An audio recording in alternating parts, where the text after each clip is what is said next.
Well,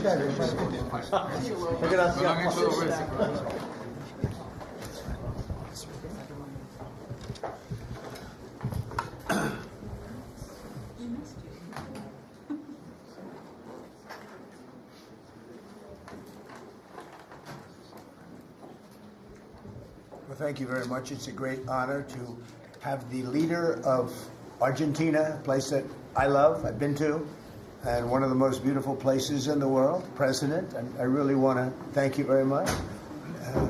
He's MAGA all the way. It's Make Argentina Great Again. I heard about him when he was campaigning, and even before his campaign. He's a great economist, and he was saying a lot of very correct things, and he was very much in a conservative mode. And I heard all about you as you were running and even before you were running, because as a tremendously talented economist, you were getting a lot of good write-ups, and I appreciated that. But he was Make Argentina Great Again. It worked. I actually sent him some hats for his early part of the campaign, and then he called me. He wanted a lot more. And I said, when does it stop? When will it stop? And it stopped with him winning.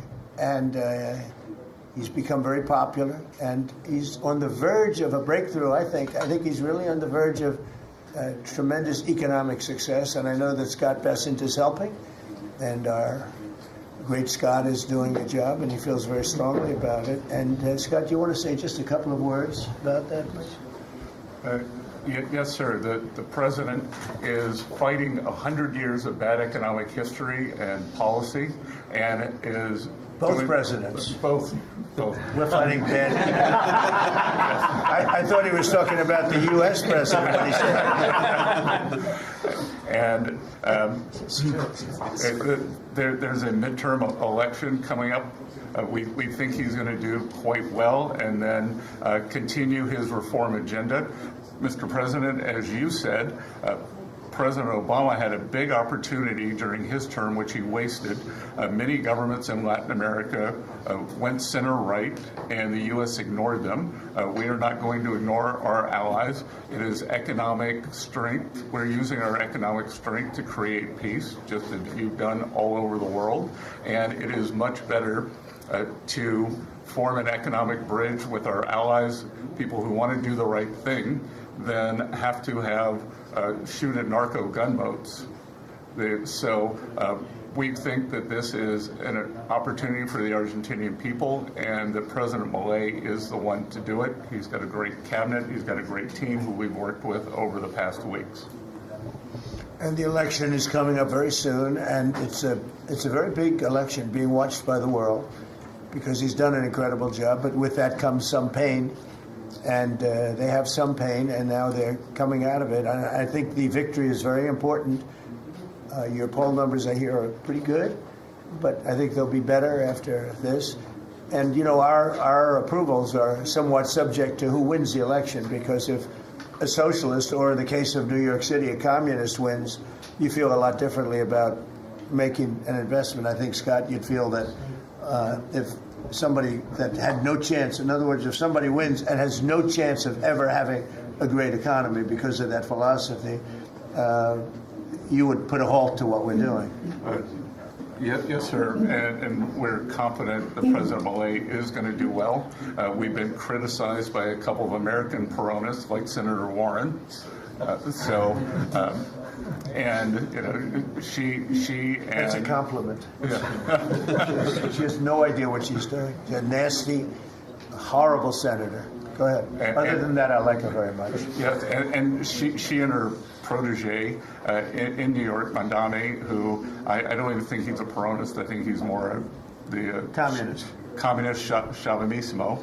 So we stand with the president and what he stands for, and the hope for the Argentinian people. And President Trump, just like you, he carries the young people. So it's hope for the future. The Argentines have made the decision to shake off 100 years of bad policy.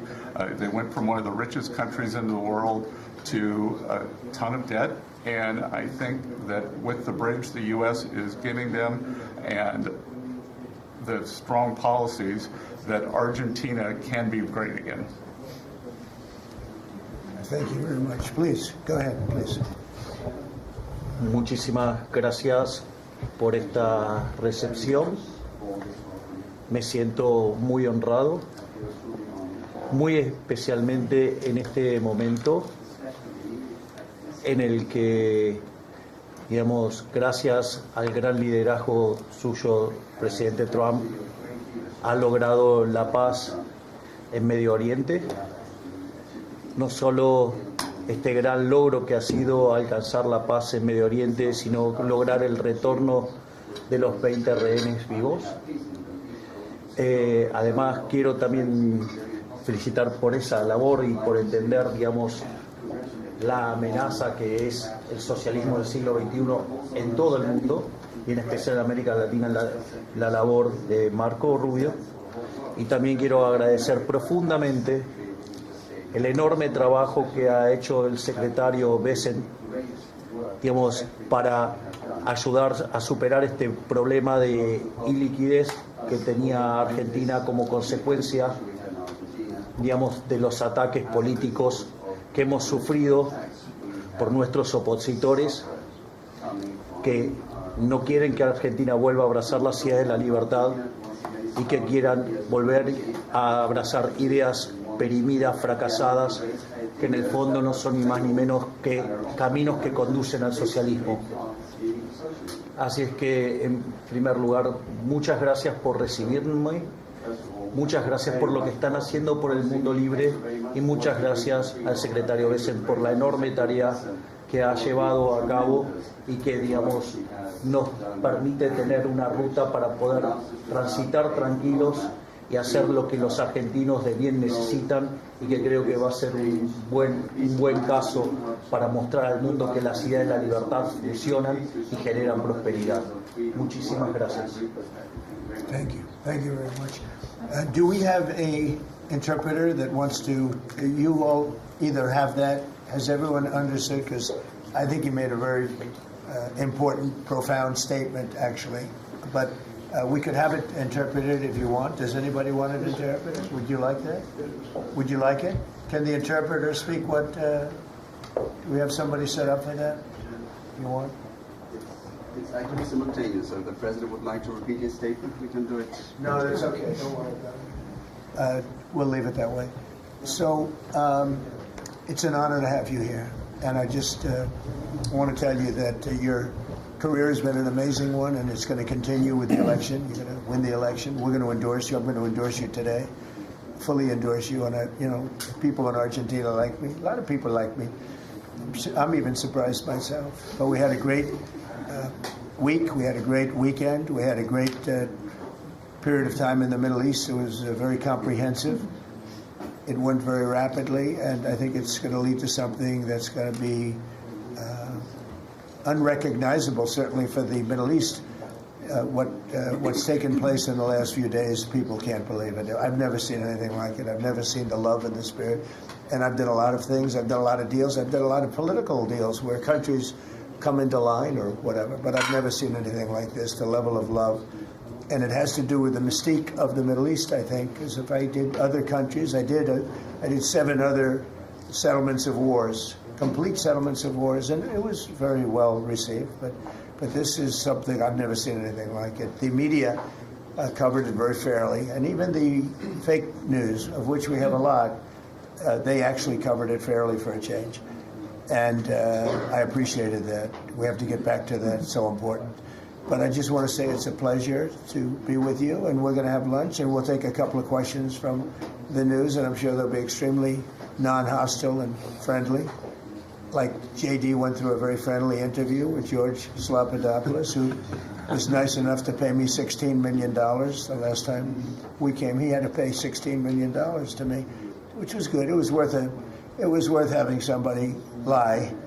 If you get $16 million, that's good. But JD had a very nasty person interviewing him, and we can't let that happen. Just as inappropriate to cut off a highly respected vice president of the United States mid-sentence. It was, I guess it's one way to win an argument. That was the only way he was going to win the argument. So it was pretty inappropriate, I want to tell you that.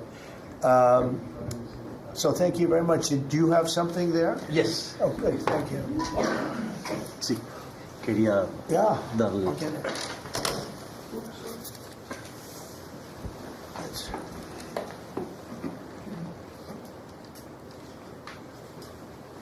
fantastic. Thank you very much.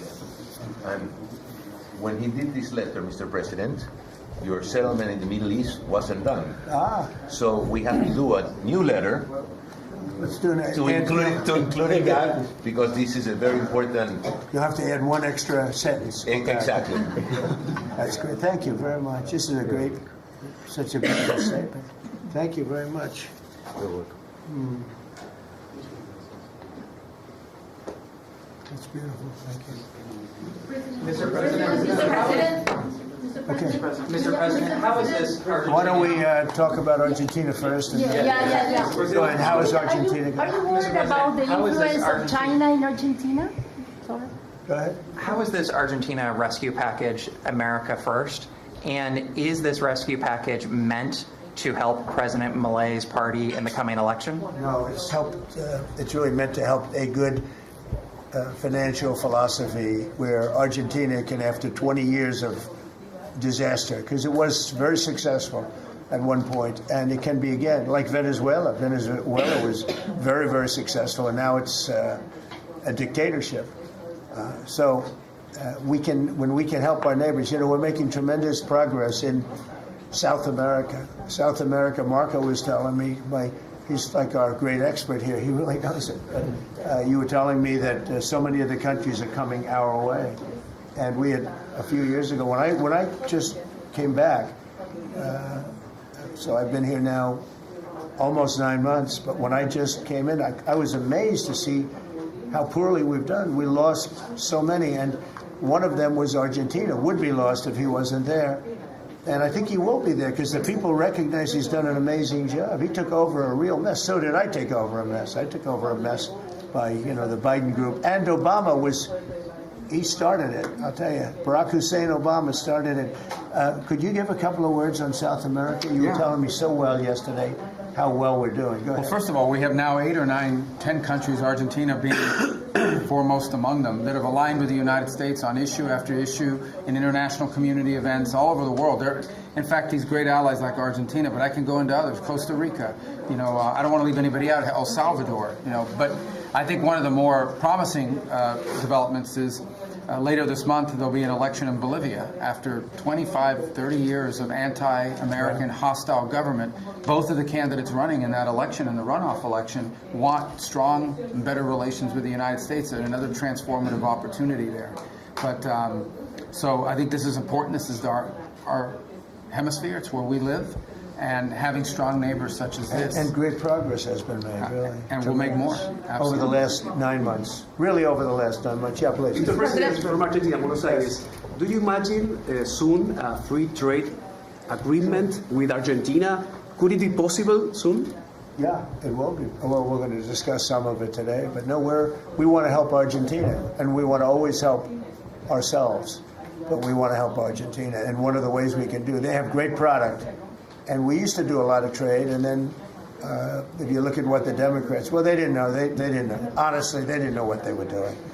But a lot of that trade disappeared, and they have great products. So we will be trading with Argentina, and it'll be helpful to them, and it's helpful. It's good for us also. Mr. President, was China trying to draw a wedge between the U.S. and Argentina by buying soybeans from Argentina and not U.S. farmers? I would say so. And China on the port fees. China they've likes to increased draw port fees on wedges. U.S. ships too. Yeah, sure. I mean, I guess that's natural.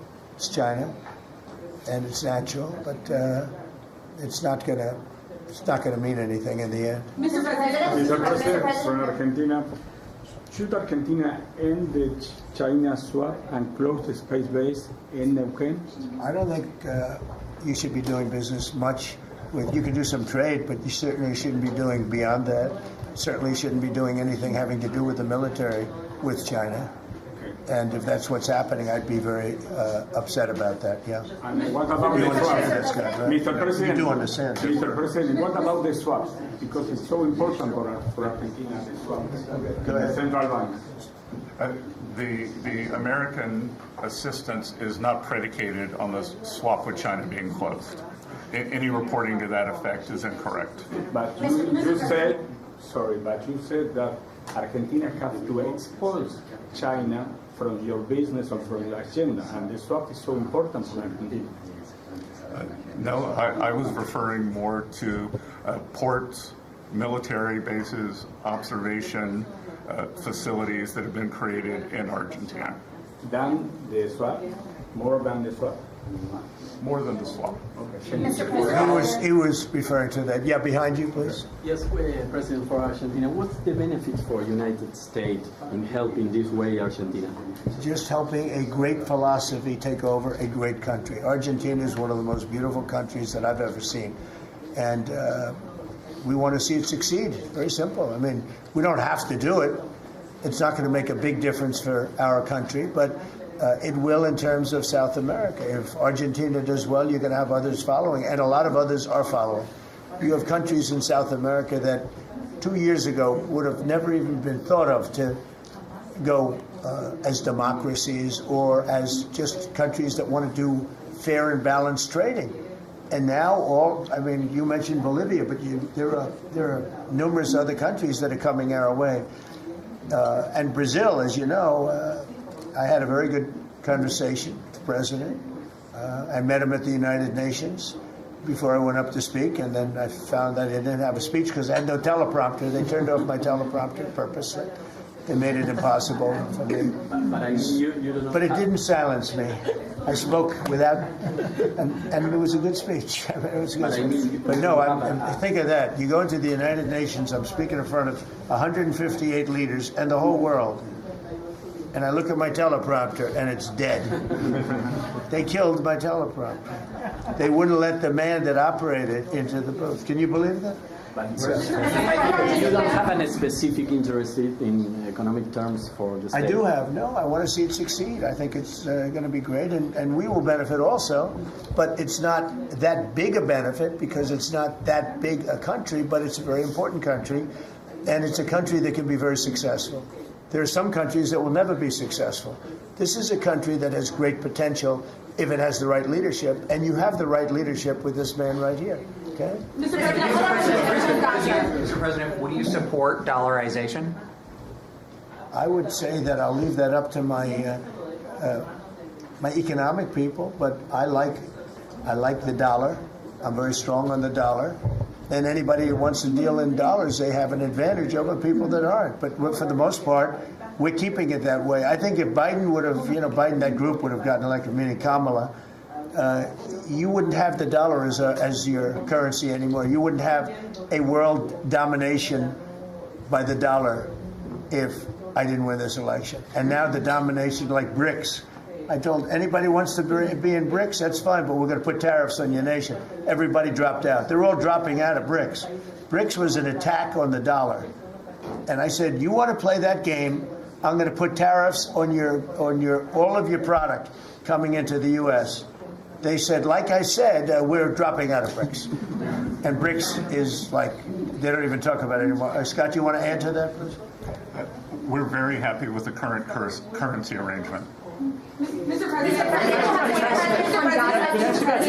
Your ABC fake news. Mr. President, First of all, I congratulations. don't take questions from ABC fake news. After what you did with Stephanopoulos to the Vice President of the United States, I don't take questions from ABC fake news. Brian, go ahead. Yes, sir. First of all, congratulations on achieving peace. You are indeed the peacemaker.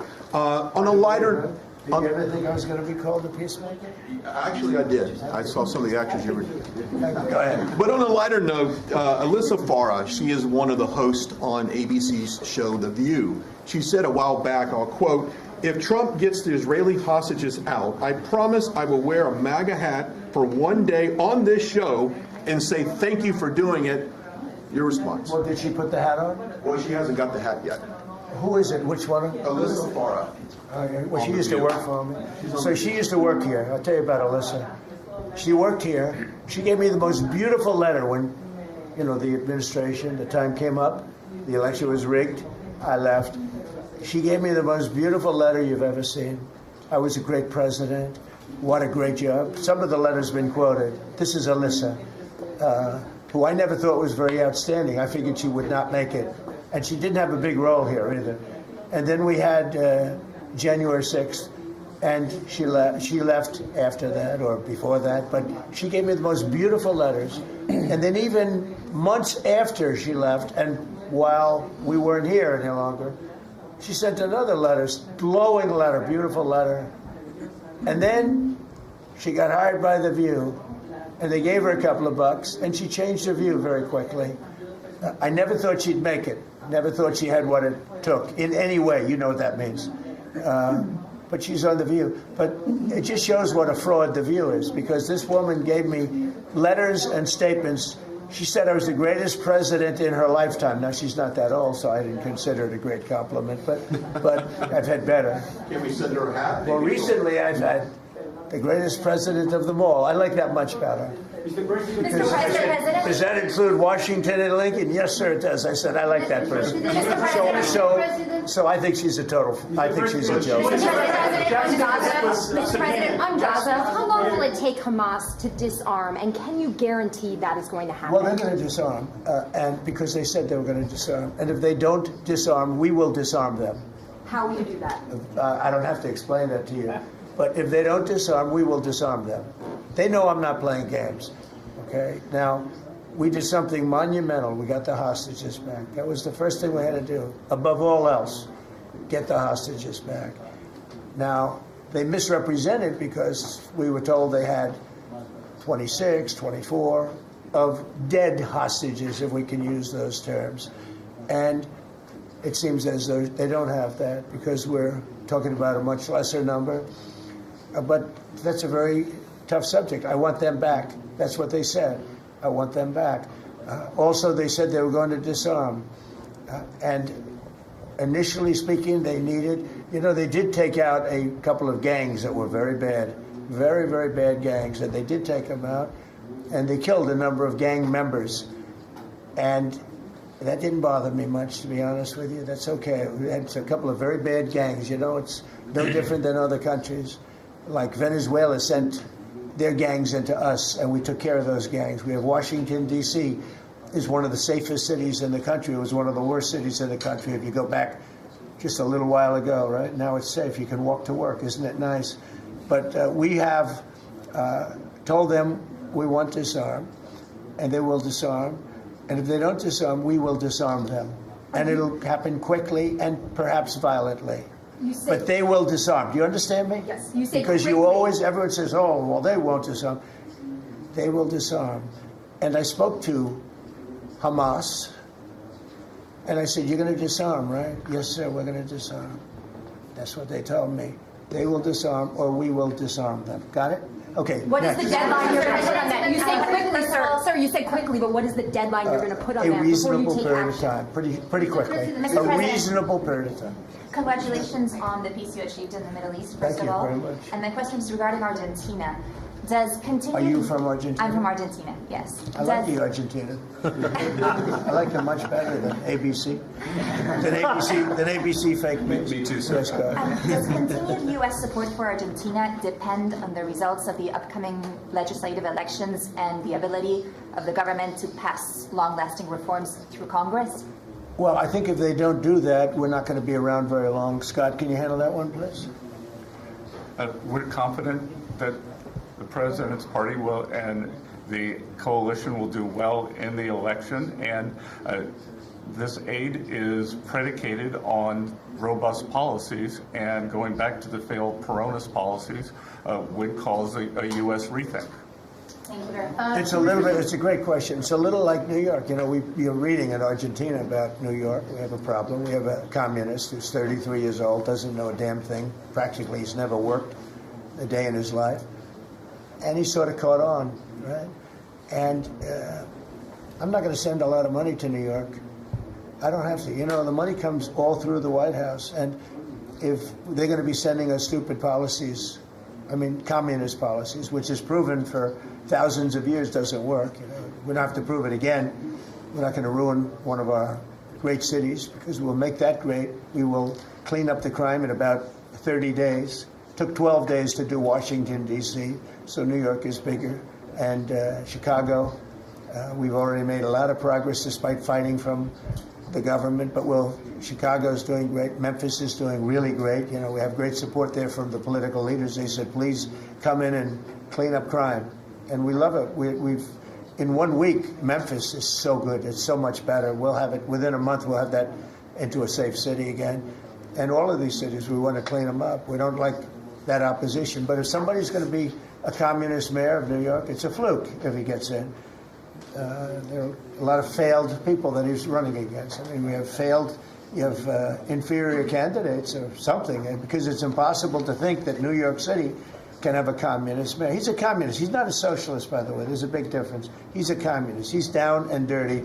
He's a communist. He hates police. He wants to get rid of all police. I mean, how can a policeman? He hates Jewish people, and yet he's got Jewish people supporting. He hates Jewish people. So it comes through the White House. The funding for New York and for every place comes through the White House. And I'm very generous, and I was always very generous with New York, even when you had opposition there, but I was always very generous. But I wouldn't be generous to a communist, a guy that's going to take the money and throw it out the window, because you're talking about hundreds of billions of dollars. And we're not going to let somebody get into office and squander the taxpayer money from this country. We're not going to let it happen.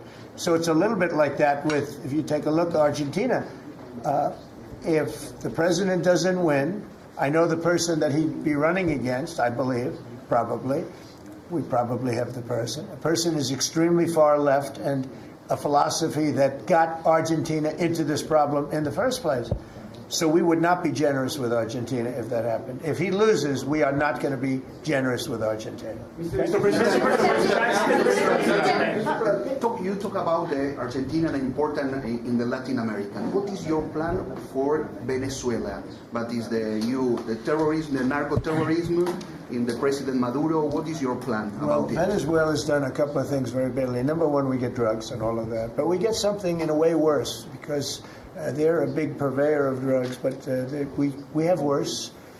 What they do very well is they send their criminals into the United States, and they send Tren de Aragua, that you know very well. You're from Venezuela, I assume. And they send them in by the thousands, literally. And these are the worst of all. And they empty their prisons into the United States. They empty their mental institutions into the United States. And because we had a president who's low IQ, he didn't realize what was going on. And the people that are high IQ that surround him, but they happen to be lunatics, radical left, they're highly intelligent, radical left lunatics, okay? So in a way, that's worse than having a guy like Biden. But they ran the show. You heard about the AutoPen. The person that really operated the AutoPen, but it was really the people that told the person that operated the AutoPen what to do. Those are the people that really were president, okay? So we're not going to stand for it in this country. And by the way, that AutoPen thing is under serious investigation. Just this, I don't think you care, because you're from Argentina. You couldn't care less about that. But I just want to say, because I do the weave, you know, the weave, cover a lot of different subjects. But the people that are involved in that AutoPen scam, because he barely signed anything. I mean, this guy, I don't know how you can be president. He barely signed it. But the only thing we can find for sure is that he signed Hunter's pardon, his pardon. Hunter's pardon, I like that. That's a combination. So we're going to work very much with the president. We think he's going to win. He should win. And if he does win, we're going to be very helpful. And if he doesn't win, we're not going to waste our time, because you have somebody whose philosophy has no chance of making Argentina great again. What's your advice for Milei? Steve, go ahead. Steve. What's your advice for President Milei? Just to check something, you said Hamas assured you that they would disarm. Was that a direct conversation or through Mr. Witkoff? Or? Through my people. Okay. At the highest level. What's your advice? And it was meant for What's your advice for President Milei and Argentina as a political leader? My advice is to hold strong to his principles, because he's right, and he's proving that he was right. He's got one problem. He's got people that are giving him tremendously bad press, even though they know it's wrong. He's got to hold true to his principles, because he's going to win. He's going to win. He's doing the right thing. Everybody knows he's doing the right thing, but you have a radical left sick culture that's a very dangerous group of people, and they're trying to make him look bad. I believe he's going to win out. And what about the rivalry with China in the South? China? Well, you have to be careful with China. We have, everybody deals with China. They have to deal with us too. We have to be careful with China. Look, I have a great relationship with President Xi, but sometimes it gets testy because China likes to take advantage of people, and they can't take advantage of us. But we have a fair relationship with China, and I think it'll be fine. And if it's not, that's okay too. You have to do and go where the punches are thrown. You got to put up the blocks. We have a lot of punches being thrown, and we've been very successful. Look, we have the most success. I think we're the most successful we've ever been as a country. We have now close. I've been saying 17. We have, I think, close to or maybe even exceeding $18 trillion going to be invested in the United States. That's more money than ever invested in any country before. Even countries with much bigger populations like India or like China, nobody's ever had $18 trillion invested in the country. We have, and that's because of November 5th election, because I won. Oh, if she won, you'd be negative. You'd have people getting out of the country. This country would have been in a major depression. If she won, we would have been 1929. They'd like to see that anyway. That's why they keep the government closed. They have a shutdown based on nonsense. They want to give away 1.5, think of it, they want to give away $1.5 trillion to people that come into the country illegally. And as you know, the borders now are closed.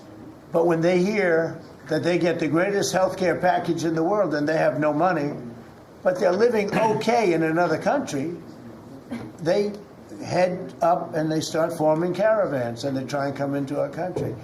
But the big problem is they want to give health care to people that should not get health care. They want to give health care to illegal immigrants by the millions. Look at Gavin Newsom, what he's done. He's ruined California. He gives health care to anybody.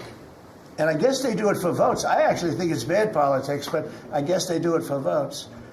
So I'm with this man because his philosophy is correct.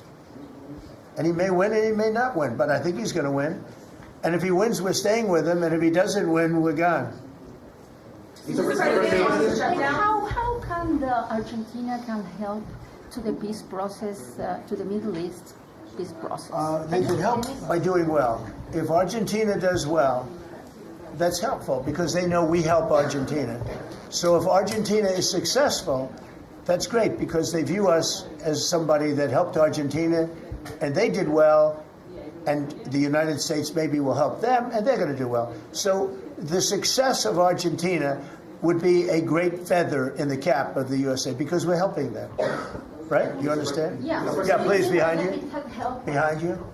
Thank you, Mr. President. Last week you said that NATO should consider expelling Spain. What? You said that NATO should consider expelling Spain. Would you support that? What is expelling Spain? NATO consider expelling Spain. Oh.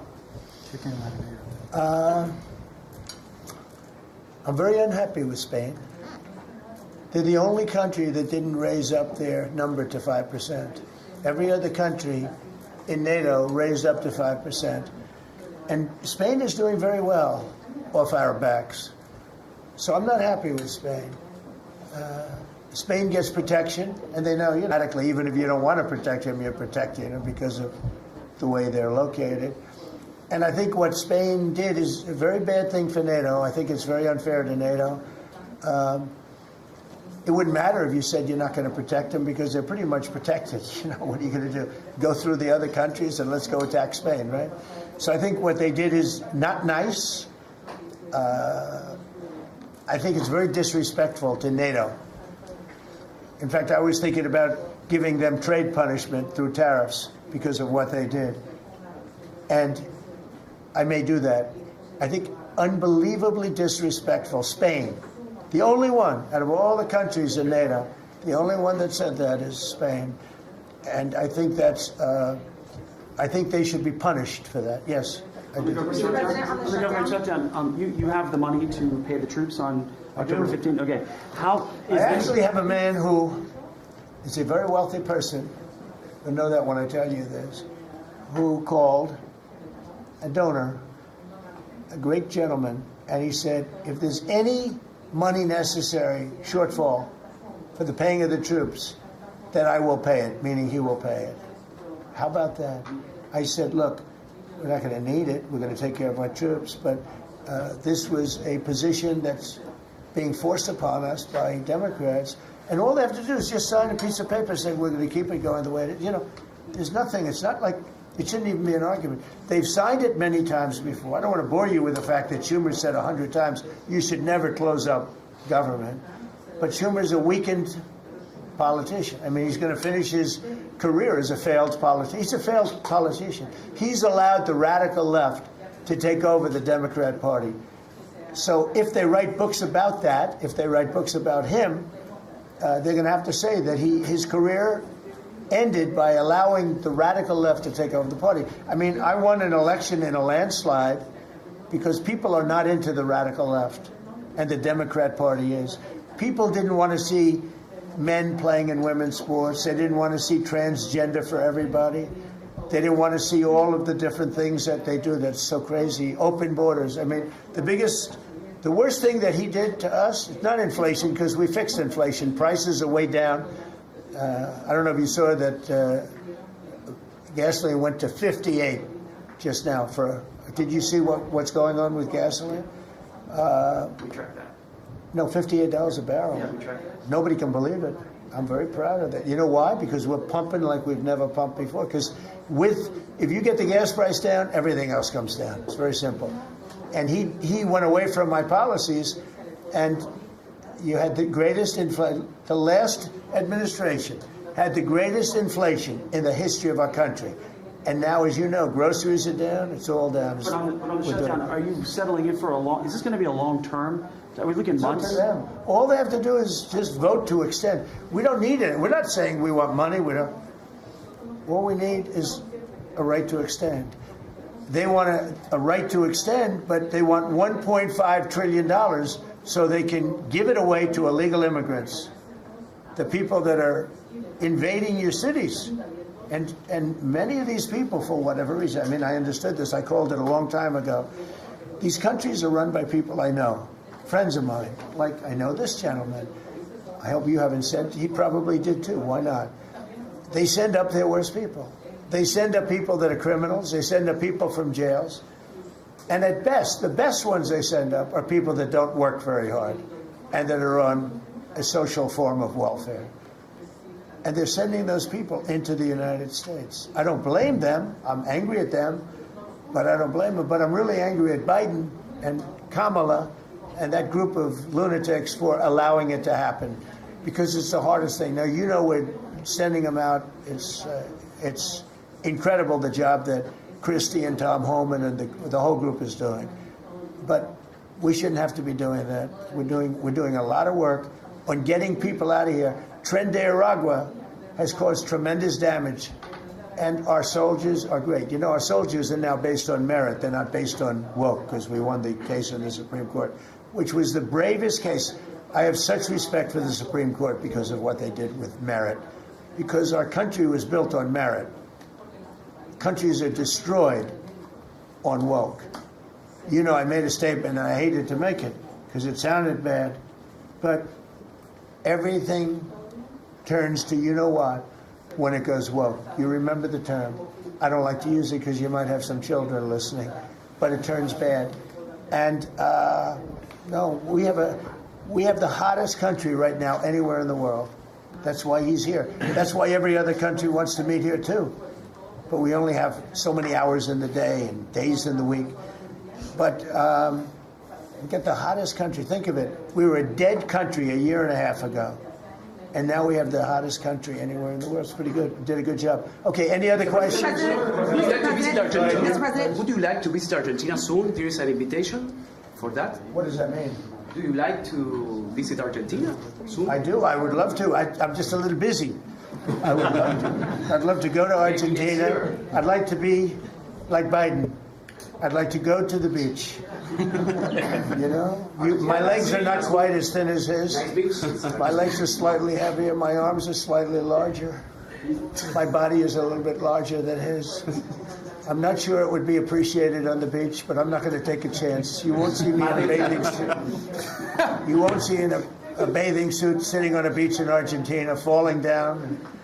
not being able to lift a 3-ounce chair, meant for old people to lift, and he couldn't lift it, so we had a problem. He spent too much time on the beach. Somebody told him that he looked good in a bathing suit.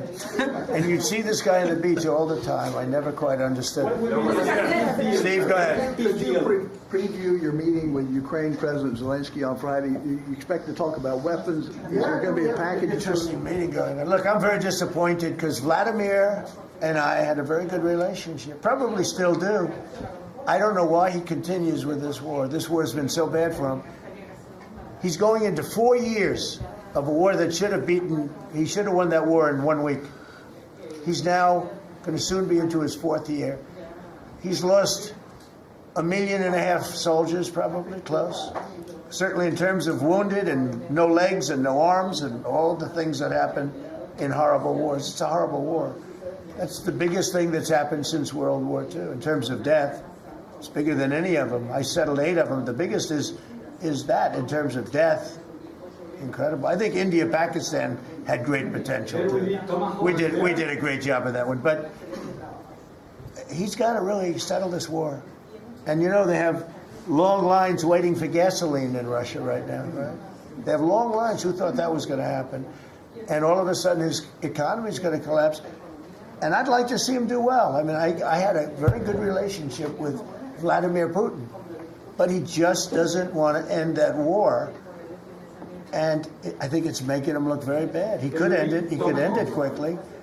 And I have to tell you, I give credit because who would think that Ukraine could have fought Russia for 4 years to essentially a standstill? Now, there has been some early, before they knew what the hell was happening, because it happened quick. Biden should have never let that happen. That's a war that should have never happened, but it did. But it's not making Russia look good, I will tell you that. We'll be talking about Ukraine, yeah. I mean, I have the president coming in on Friday, and I know what he has to say. He wants weapons. He would like to have tomahawks. Everyone else wants tomahawks. And we have a lot of tomahawks. Tomahawk is do you need any tomahawks in Argentina? You can cross Moscow with tomahawks. You need them for your opposition, I guess, because see, in this country, they'd use tomahawks for the opposition. I don't do that. I'm much nicer. The Democrats would use them if they had the chance. They're sick people. Go ahead. President, are you worried that this plan with Argentina can fail?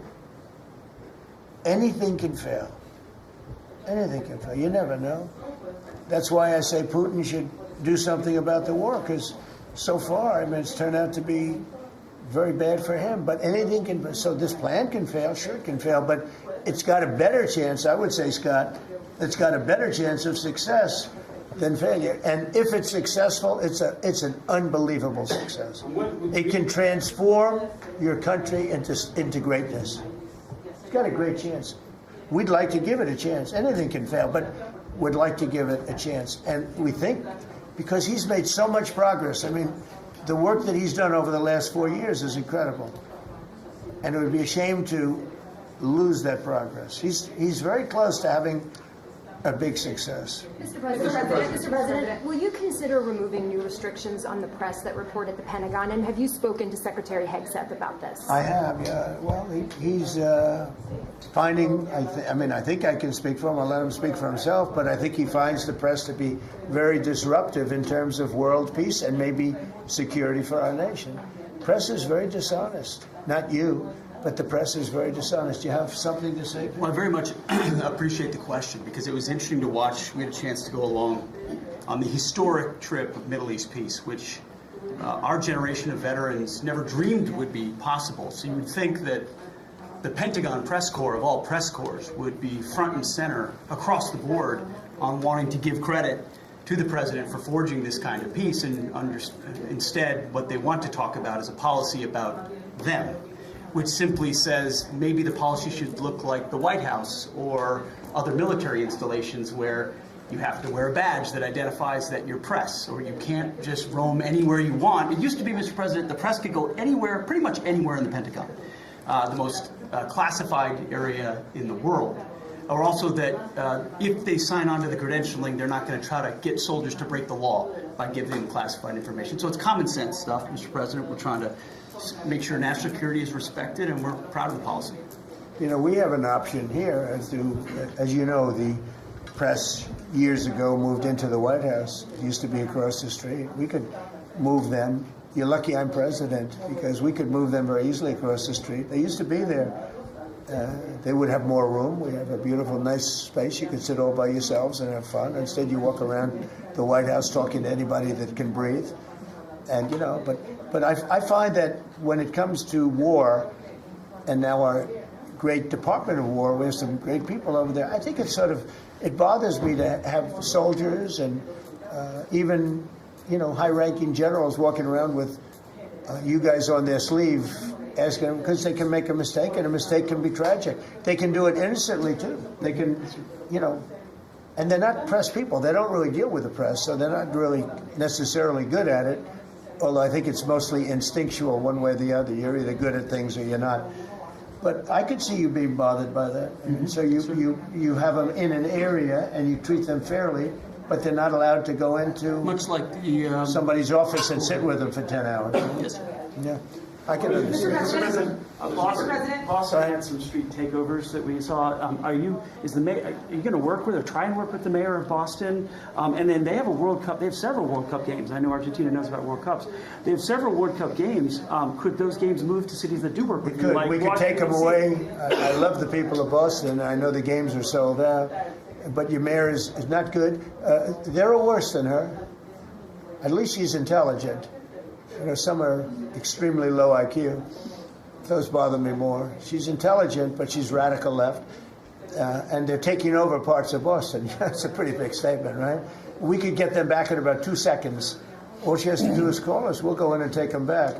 But she's afraid to, because she thinks it's bad politically. She could take them back, too. The Boston police are great. I mean, I know them. They love me. She'll never tell them to go after Trump, because they love me and I love them. And I got a tremendous police vote and military vote, you know, and fireman vote, all of them. No, I think she is hurting Boston. The answer is yes. If somebody is doing a bad job, and if I feel there's unsafe conditions, I would call Johnny, the head of FIFA, who's phenomenal, and I would say, let's move it to another location. And he would do that. He wouldn't love to do it, but he'd do it. Very easily he'd do it. And this is the right time to do it. If I thought Boston was doing something that was going to cause safety conditions for the World Cup, I could say the same thing for the Olympics, because, you know, we have events that are in different locations for the Olympics. It's based in LA. If I thought LA was not going to be prepared properly, I would move it to another location if I had to. On that one, I'd probably have to get a different kind of a permission, but we would do that.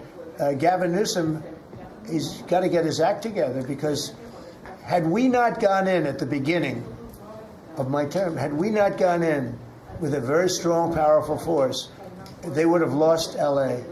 Now, you already lost 25,000 houses to fires. You got a big scar right in the middle of the city. And that should have never happened, because they should have had the water flowing in from the Pacific Northwest. All they had to do is open up the valves. He didn't want to do it. And he didn't want to do it. He says for environmental reasons. I don't believe that. But, you know, for some reason, he didn't want to do it. Lost 25,000. You had no water in the fire pumps. You had no water in the sprinkler systems in the ceilings. There were no houses. Normally, the things would go in. You might not have lost. You might not have lost 2 houses. So if he doesn't play ball, we're going to have to be very tough with him. He's done a bad job. You know, just to finish off on that, so when we went in, we did a phenomenal job. We went in with great force, and that was the end of it. We put it out. We extinguished that fire, which was agitation, and it was a very dangerous position to be in. And we went and did a great job. But the chief, said we could have never done this without President Trump and without the federal government coming in. Okay, that was it. He said that. Now, 2 or 3 weeks later, he said, oh, we could have done it. But he knows he couldn't. The city was going to be taken over if I didn't go in. And you have to remember that. Los Angeles was going to be taken over. And we have it where the chief said it, I believe, numerous times. But that was as it was happening. That was a rough one. That was nasty. And if we saw a situation like that, yeah, we'd be forced to make a move. Boston better clean up their act. That's all I can say. Go ahead. One more question. Mr. President. Yeah, please. Do you feel any urgency to end the shutdown in the next week, 2 weeks, or would you be fine if this stretches into November and then toward the holidays with folks not getting paid? Well, you know, shutdown, we've had many, many shutdowns, and this is a shutdown that shouldn't have happened. A group of people brilliantly decided to make it after the election. I said, thank you very much. In other words, give it to Trump instead of Biden. So it shouldn't happen. And likewise, debt ceiling shouldn't have. But the big, great big, beautiful bill solved the debt ceiling problem for. Is there a point where you would reach out to No, all parties? Here's what's happening in the shutdown, though.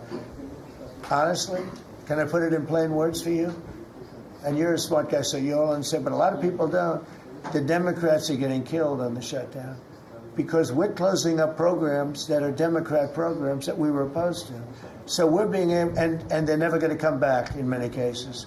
So we're being able to do things that we were unable to do before. So we're closing up programs that are Democrat programs that we wanted to close up or that we never wanted to happen, and now we're closing them up. And we're not going to let them come back. The Democrats are getting killed. And we're going to have a list of them on Friday, closing up some of the most egregious, socialist, semi-communist, probably not full communist, we're saving that for New York, but semi-communist programs, and we're closing them up. We're not closing up Republican programs because we think they work. So the Democrats are getting killed, but they're not telling the people about that. I say it, nobody, well, I haven't said it probably as bluntly as I just said it, but so we are closing up Democrat programs that we think that we disagree with, and they're never going to open again. Thank you very much. Thank you, everybody.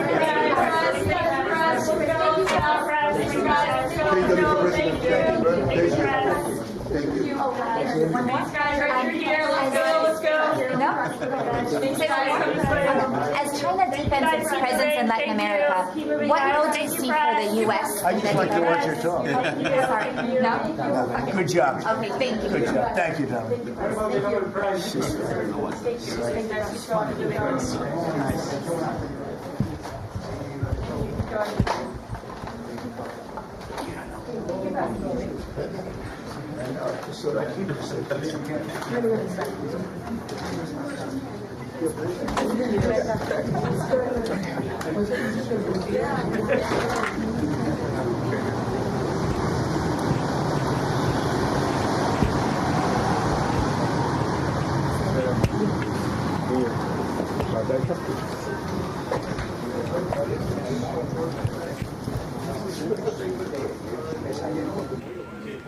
you.